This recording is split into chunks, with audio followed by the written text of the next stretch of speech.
Hey everyone, welcome back. In this video, I'll show you how to create a Documint account in 2026.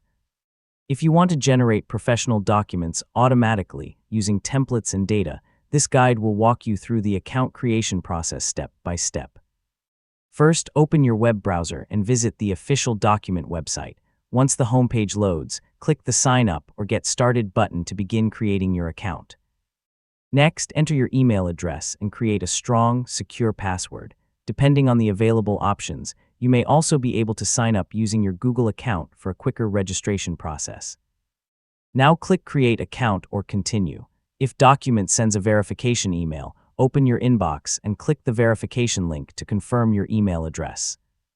After verifying your account, sign in to Documint using your email and password.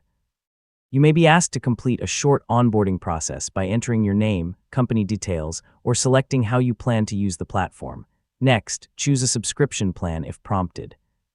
You can select a free trial or another available plan that best fits your needs and continue to your dashboard.